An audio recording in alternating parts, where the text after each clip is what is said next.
was great. A couple of the past presidents had come to me and said, you know, we kind of like your style, and we think maybe you ought to consider running for national office. Someone in my position would have never thought that possible. I had asked the club for permission, and the club said, go for it. And I can remember at Oak Hill, Dave Junkin and Jack Wolford were on the board at the time, and they had come up to the Ryder Cup and wanted to talk to Tom Addis, the then president of the PGA, to find out what was actually involved in a club professional running for national office. And about a minute or two into the speech, Jack said, let's cut to the chase. Is it true that the PGA president gets to bring 4 people a year to the Masters? Tom said, yes, it is. And I'm happy to say that Jack Wolford did go to the Masters. Unfortunately for him, he went as Mrs. Barbara Junkin.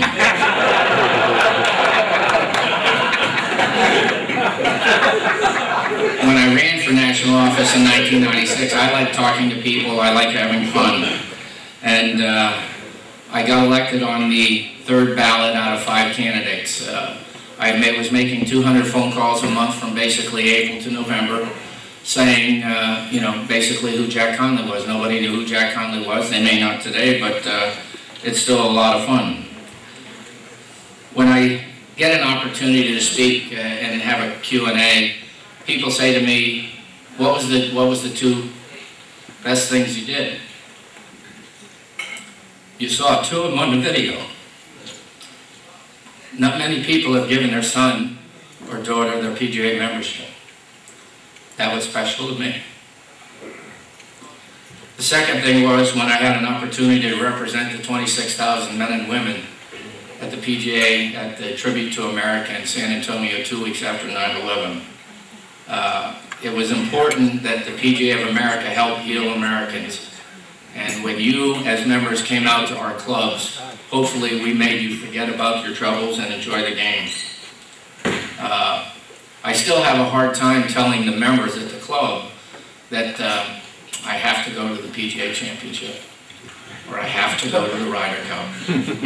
And it's been kind of special. I can remember the first year we got elected, Inge and I went up to New York, and we had a dinner at the Waldorf Astoria with the team, and President Clinton came in. No matter what your political affiliation, I've never met a sitting president before. And he came up and he was very gracious. He knew a little bit about everybody. When he came to meet Inge, I thought that he held her hand a little longer than he should have.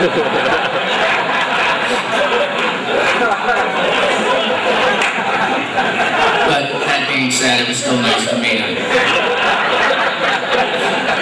The next day, we got on the Concorde.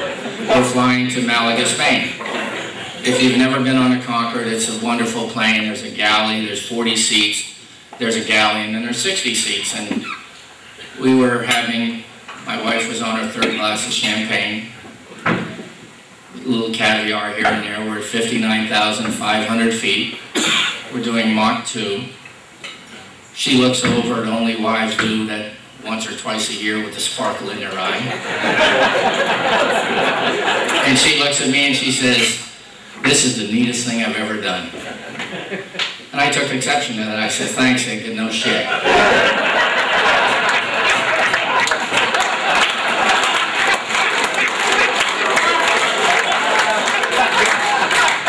She thought a minute and she says, no, seriously, this is the neatest thing.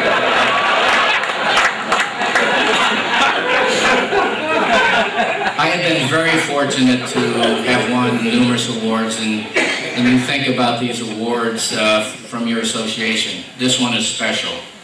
I can remember in 2003 we had made President Bush 41 an honorary member of the PGA, and I have a keepsake at home that he had sent us.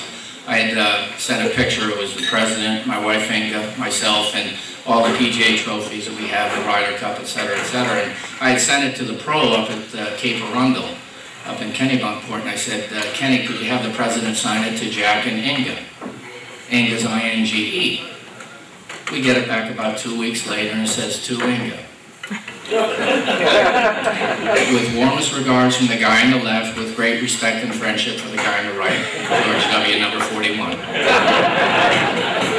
I had given him a PGA lapel pin, which I always wear, when we made him a member, and I said, now, Mr. President, you can charge for those lessons you've been giving.